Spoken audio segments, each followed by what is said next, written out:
मैं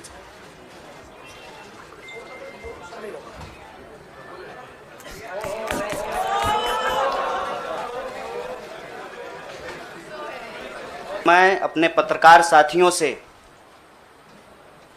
कुछ चीज़ों को लेकर मुखातिब हूँ, उससे पहले आज ये एक ऐतिहासिक दिन है। आज शहीद आज़म भगत सिंह की जयंती है। लोग शहीद होते हैं, भगत सिंह शहीद आज़म हैं। शहीद आज़म इसलिए हैं कि आज हम लोग जहाँ माल्यार्पण करने के लिए गए थे, शहीद पार्क, वो शहीद पार्क एक ऐतिहासिक पार्क है। वो हिस्सा है फिरोज शाह कोटला फोर्ट का, जहाँ पर चंद्रशेखर आज़ाद जी की अध्यक्षता में हिंदुस्तान रिपब्लिकन आर्मी की गुप्त मीटिंग हो रही थी। अंग्रेज़ों के ज़माने में क्रांतिकारी छुपकर मीटिंग किया करते थे। नौजवान तरुण भगत सिंह एक प्रपोजल लेकर के आए कि हिंदुस्तान रिपब्लिकन आर्मी का नाम अब हिंदुस्तान सोशलिस्ट रिपब्लिकन आर्मी होना चाहिए। यह ऐतिहासिक क्षण, वो ऐतिहासिक भूमि और हमारे युवाओं के आइकन शहीद आज़म भगत सिंह को हम अपना नमन प्रस्तुत करते हैं। आज एक दुखद घटना भी हमारे ज़िले में हुई है। वज्रपात के चलते 2 बच्चियों का निधन हो गया है। मैं इस मंच से उनके प्रति शोक व्यक्त करता हूं और उनके परिवार के प्रति अपनी संवेदना व्यक्त करता हूं। दोस्तों, मुझे लगता है कि बहुत कुछ कहने की ज़रूरत नहीं है। आजकल सूचना क्रांति के इस दौर में हमसे ज़्यादा मालूम हमारे पत्रकार साथियों को होता है। तो बेहतर ये होगा कि आप सवाल पूछें, मैं आपका जवाब दूं। लेकिन आप सवाल कहाँ से पूछेंगे और आपके मन में कौन से सवाल चल रहे हैं, इसका थोड़ा सा अंदेशा है, मुझे थोड़ा अंदाज़ा भी है। सबसे पहले मैं आपको बधाई देना चाहता हूँ कि आपने पत्रकारिता की उस मिसाल को जिंदा रखा है कि कम से कम विपक्ष से तो सवाल करते हैं ना, ताकि इस देश को याद रहे कि पत्रकारों का काम है सवाल पूछना। तो मैं आपके हर सवाल का जवाब दूंगा। जितना सवाल आप पूछना चाहते हैं पूछिएगा, बारी बारी से पूछिएगा, सारे सवालों का जवाब दूंगा।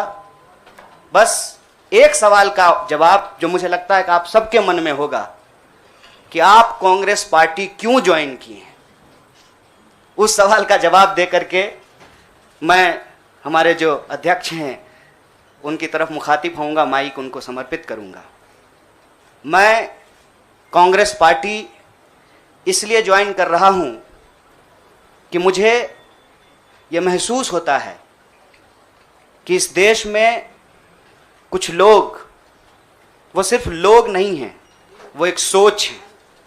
वो इस देश की सत्ता पे ना सिर्फ काबिज हुए हैं, इस देश की चिंतन परंपरा, संस्कृति, इसका मूल्य, इसका इतिहास, इसका वर्तमान और इसका भविष्य खराब करने की कोशिश कर रहे हैं। वो जो सोच है, उस सोच के बारे में आप अपने आप समझ जाएंगे, क्योंकि कहीं मैंने पढ़ा था कि आप अपने दुश्मन का चुनाव कीजिए, अपने विपक्ष का चुनाव कीजिए, दोस्त अपने आप बन जाएंगे। तो हमने ये चुनाव किया है। हम इस देश की सबसे पुरानी पार्टी, सबसे लोकतांत्रिक पार्टी, मैं जोर दे करके बोल रहा हूं लोकतांत्रिक पार्टी, ताकि आप लोग परिवारवाद पे सवाल जरूर कीजिएगा। लोकतांत्रिक पार्टी में हम इसलिए शामिल होना चाहते हैं कि हमको लगता है, और सिर्फ हमको नहीं लगता है, इस देश के लाखों करोड़ों नौजवानों को ये लगने लगा है कि अगर कांग्रेस नहीं बचा तो देश नहीं बचेगा। और ये बात मैं आपको स्पष्ट कर देता हूं, देश में प्रधानमंत्री अब भी हैं, देश में प्रधानमंत्री इससे पहले भी थे, देश में आगे भी प्रधानमंत्री होते रहेंगे। लेकिन आज जब हम लोग श्री राहुल गांधी जी के उपस्थिति में फॉर्मली कांग्रेस पार्टी का फॉर्म भर रहे थे, तो साथी जिग्नेश ने संविधान की कॉपी दी और हमने उनको भगत सिंह, गांधी और अंबेडकर की तस्वीर प्रस्तुत किया, क्योंकि हमारा यह मानना है कि आज इस देश को भगत सिंह की वीरता की जरूरत है, भगत सिंह के साहस की जरूरत है। आज इस देश को अंबेडकर की समानता की जरूरत है और आज इस देश को गांधी की एकता की जरूरत है। गांधी जब कहते हैं रघुपति राघव राजा राम, पतित पावन सीताराम, ईश्वर अल्लाह तेरो नाम, सबको सन्मति दे भगवान, ये गांधी की एकता है। जब अंबेडकर कहते हैं कि किसी भी समाज का मूल्यांकन वहां महिलाओं की क्या स्थिति है इस बात से होगा, तब वो समानता की वकालत कर रहे होते हैं। मैं नहीं मानता हूं कि डॉक्टर बाबा साहब भीमराव अंबेडकर किसी एक समुदाय के नेता थे। कांग्रेस पार्टी ने, संविधान सभा ने डॉक्टर बाबा साहब भीमराव अंबेडकर को संविधान बनाने की जिम्मेवारी दी और उस संविधान के प्रियम्बल में यह लिखा है, हम भारत के लोग भारत को एक प्रभुत्व संपन्न समाजवादी धर्मनिरपेक्ष लोकतांत्रिक गणराज्य बनाने के लिए, इसमें समानता न्याय के मूल्य निहित हैं। और जब भगत सिंह कहते हैं कि आप व्यक्ति को कुचल सकते हैं, विचारों को नहीं, आप बम और पिस्तौल से कभी इनकलाब नहीं ला सकते हैं, उस साहस की जरूरत है हमको। मुझे नहीं लगता है, मेरे बहुत सारे राजनीतिक दोस्तों को यह लगता है, मुझे लगता है कि यह देश 47 से पहले वाली स्थिति में चली गई है। लेकिन जिनको लड़ना है उनके पॉलिटिकल इमेजिनेशन में आज भी हर कोई अपना अपना शोरूम बचाने के चक्कर में है। रे भाई, मॉल में आग लग गया है, दुकान बचाओगे? बस्ती में जब आग लग जाती है ना, बेडरूम की चिंता नहीं करनी चाहिए। आज हम इस मुहाने पे खड़े हैं कि इस देश के भीतर भारतीय होने की जो पहचान है, जिसमें बुद्ध निहित हैं, जिसमें कबीर निहित हैं, जिसमें नानक निहित हैं, जिसमें हर बार हर दौर में सत्ता से सवाल पूछने का साहस होता है, उस भारतीय चिंतन परंपरा को बचाने की जरूरत है। इसीलिए हम कांग्रेस पार्टी में शामिल हुए हैं कि कांग्रेस पार्टी वो पार्टी है जो गांधी की विरासत को लेकर के आगे चलेगा। कांग्रेस पार्टी वो पार्टी है जो सरोजनी नायडू के विचारों को लेकर के चलेगा। कांग्रेस पार्टी वो पार्टी है जो अंबेडकर, नेहरू, अशफाक उल्लाह खान, शहीद आजम भगत सिंह और मौलाना अबुल कलाम आज़ाद के रास्तों पे चलेगा। हम जब भी समानता और बराबरी की बात करते हैं, यह कुछ व्यक्तियों तक सीमित नहीं है, यह भारतीय होने का इतिहास है। और इस भारतीय होने के इतिहास को अपने आप में यदि कोई समेटे हुए है तो देश की सबसे पुरानी पार्टी है। और जो लोग कह रहे हैं विपक्ष कमजोर हो गया है, यह सिर्फ विपक्ष के लिए चिंता की बात नहीं है। यह मैं नहीं कह रहा हूं, कोई शास्त्र, कोई किताब उठा करके देख लीजिए। जब विपक्ष कमजोर हो जाता है, सत्ता तानाशाही रुख अख्तियार कर लेती है। इसीलिए देश की सबसे बड़ी विपक्षी पार्टी, मैं कोई गुनागणित नहीं कर रहा हूं, लेकिन मुझे यह बात सीधे तौर पे समझ में आ रही है कि देश के लोकसभा में 545 सीट हैं, 200 लगभग सीट ऐसे हैं जहां भाजपा के सामने कांग्रेस के अलावे कोई विकल्प नहीं है।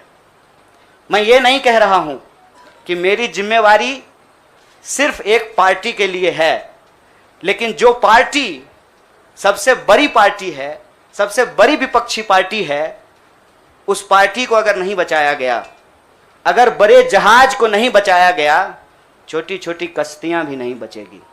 इसीलिए, और मैं जब यहां बैठा हुआ हूं, मेरे इतिहास को, मेरे वर्तमान को लोग देख रहे हैं। बहुत सारे सवाल हैं, वो आएंगे, उनका जवाब मैं दूंगा।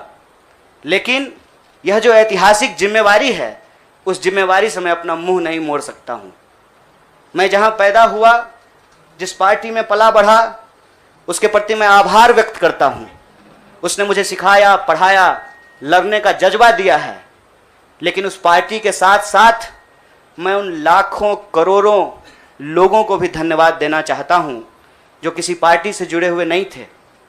अपने स्कूल के व्हाट्सएप ग्रुप में जब हम लोगों के ऊपर अनावश्यक आरोप मढ़े जाते हैं तो अपने दोस्तों से लड़ रहे थे, अपने घरों में डिनर टेबल पर लड़ रहे थे। लोगों की दोस्तियां टूट गई, हम लोगों के आंदोलन के समर्थन में, और मैं मजाक नहीं कर रहा हूं, लोगों के डिवोर्स तक हो गए। ये जो देश में एक वैचारिक संघर्ष छिड़ा है, उस वैचारिक संघर्ष को कांग्रेस पार्टी ही नेतृत्व दे सकती है, यह हमारा भरोसा है। और मैं ये उम्मीद करता हूं कि हमारे देश के जो लाखों करोड़ों नौजवान आपके माध्यम से सुन रहे हैं, उनसे भी मैं आग्रह कहता हूं, दीवार पर बैठकर टुकुर टुकुर मुंह ताकने का वक्त नहीं है। ये अर्जेंसी का टाइम है, और इस अर्जेंसी के टाइम पे दीवार पे बैठ करके दायां जाएं कि बायां जाएं, ये मत सोचिए। जब आप जंग में होते हैं तो आपके पास जो अवेलेबल चीजें होती हैं, आप उससे मुकाबला करने की कोशिश करते हैं।